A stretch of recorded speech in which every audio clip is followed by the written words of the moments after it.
Taking its name from nearby Storm King Mountain, Storm King Art Center was founded by Ralph E. Ogden in 1960. Joined soon after by his son-in-law, H. Peter Stern, the pair set out to establish an innovative center for visual art and music. Rising to your right is Museum Hill. Through the trees, you may be able to glimpse the slate roof of the museum building, which housed the earliest exhibitions at the Art Center. Since its founding more than 60 years ago, the Art Center's exhibitions program has evolved from mostly indoor exhibitions in the museum building to more than 100 artworks sited across 500 acres. Greeting visitors entering Storm King is The Arch by Alexander Calder, seen on your left. Among the last monumental works realized during Calder's lifetime, the arch was fabricated in 1975 and arrived here at Storm King in 1978. The open parabolic form invites visitors to move or look through the monumental steel sculpture from many angles.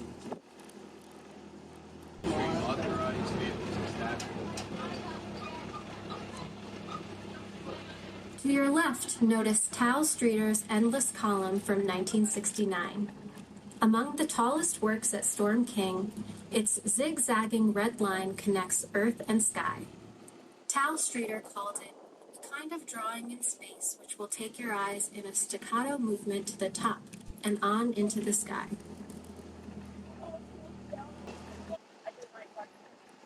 The suite of reflective stainless steel sculptures on your right are by George Rickey. Best known for what he called his useless machines, he created these three sculptures between 1967 and 1989. The precisely calibrated kinetic elements come alive in the wind.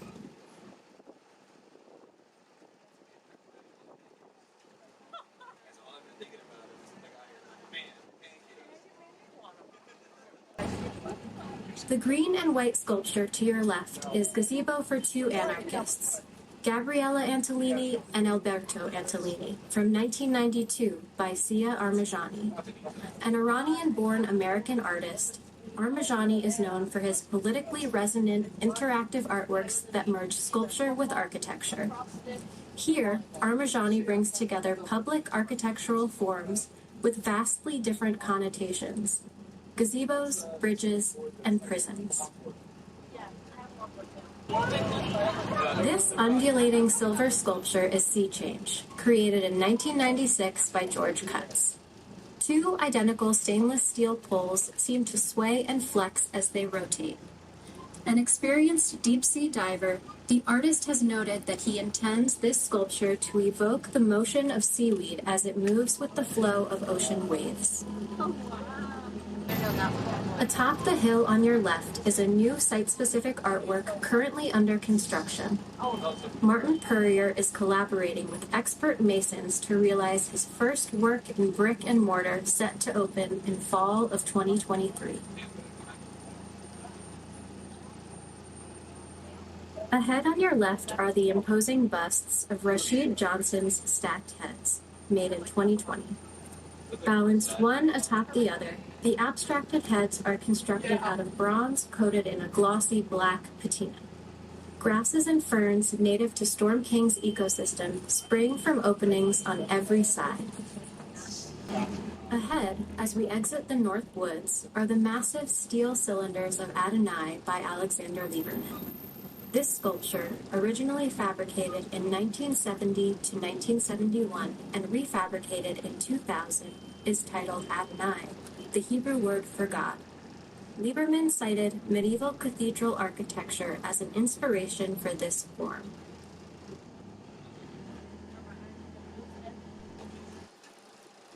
Ahead, near the base of Museum Hill, is Iliad, another sculpture by Alexander Lieberman. This one bright red. Constructed in 1974 to 76 from steel gas tanks, Lieberman sliced the cylinders to create circular and elliptical forms. The extreme overhangs create a dramatic space through which to walk.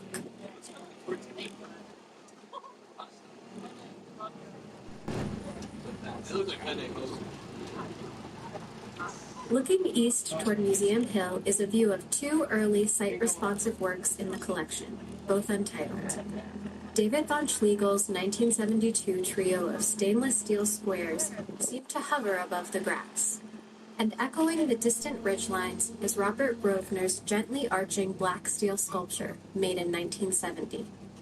Notice how different the sculptures look as we round the corner and view them from another angle.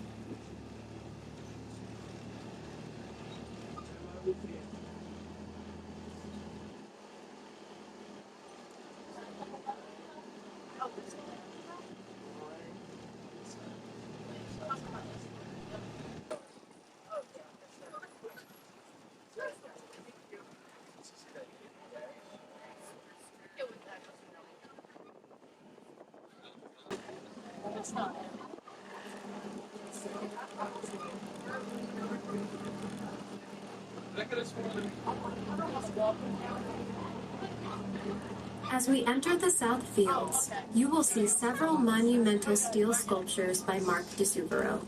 Storm King first showed de Souverault's work in 1976, when a group of 5 of his sculptures became the first ever to be sighted in the South Fields. Working primarily with industrial steel I-beams, de Souverault's open, architecturally scaled sculptures still anchor the South Fields today. On the hill to the left is Frog Legs, made in 2002. Beyond Frog Legs is E equals MC squared, the tallest work on view at Storm King and the tallest work de Souverault has created to date.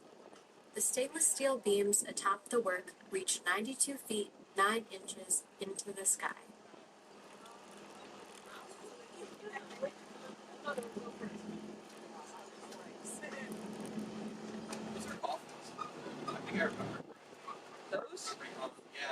To the right, in a grove of pin oak trees, is Sarcophagi and Glass Houses, 1989, by Polish sculptor Magdalena Abakanowicz. 4 swelling wooden forms housed under glass allude to violence, loss, decay, and mourning.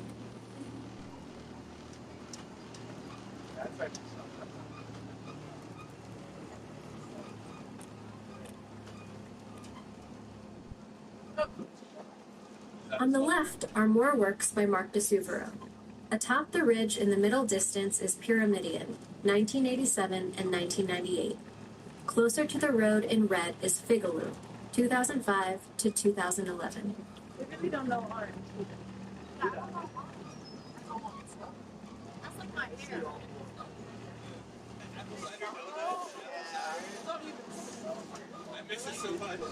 Along the gentle ride, framing the road to both the left and right is a straight section of Storm King Wall, 1997 to 98, by Andy Goldsworthy. Notice that the wall plunges into the pond at your left and emerges on the far shore. The 2,278-foot wall was built with stones from the surrounding landscape, and in parts is stacked upon the remnants of an old farm wall that Goldsworthy found in the woods.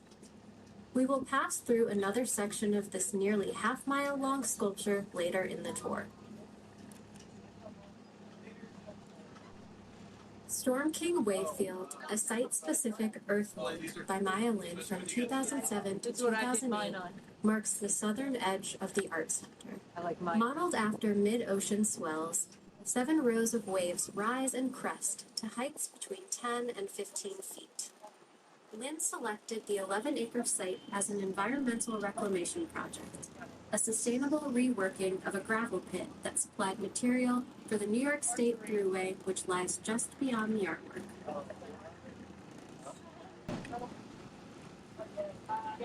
Pop artist Roy Lichtenstein designed a painting of a mermaid to grace the side of a functioning sailboat, which raced in the 1995 America's Cup under the name Young America.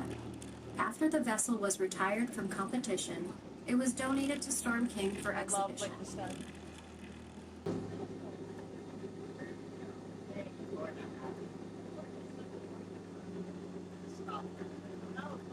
As we reach the top, here we pass through a curving section of Andy Goldsworthy's Storm King Wall as it weaves in and out of the tree line, following a path chosen by the artist. Goldsworthy notes, "A good wall is drawn. It expresses the landscape through which it travels."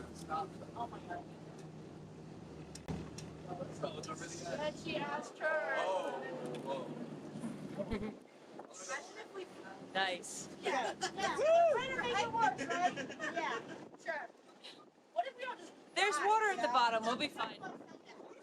Sarah's Scunnamunk Fork is a site-specific commission installed in a 10-acre rolling field. When the work was constructed in 1990 and 1991, this was the southern edge of Storm King's property, which had never before been considered for its artistic potential. The work consists of 4 weathering steel plates, each 8 feet high and 2.5 inches thick. Only about a third of each plate is visible, while the rest is embedded into the earth. Sarah cites the 15th century Zen gardens that he visited in Kyoto as an influence. While walking through those gardens, elements appear and disappear. The whole cannot be apprehended at a glance. Instead, one comes to understand the arrangement over time by moving through the space.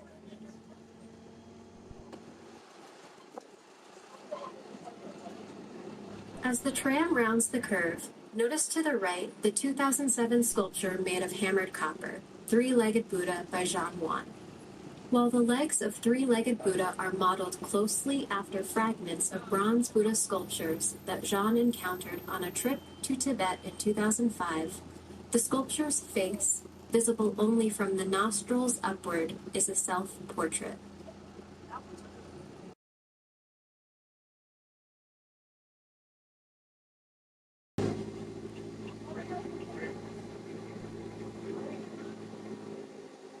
Inspired by the form of a walking man, Joel Shapiro's untitled sculpture is composed of 5 diagonal bronze beams. The work was originally commissioned in 1994 by the Sony Corporation of America for the lobby of their former headquarters in Manhattan.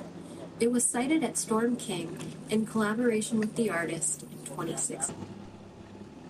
Ahead, near the top of Museum Hill, is Sarah Z's 2020 to 2021 site-specific commission, Fallen Sky.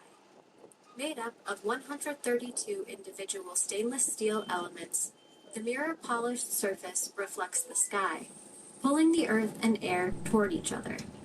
The ever-changing installation is visually merged with the landscape, reflecting and embedded in its surroundings.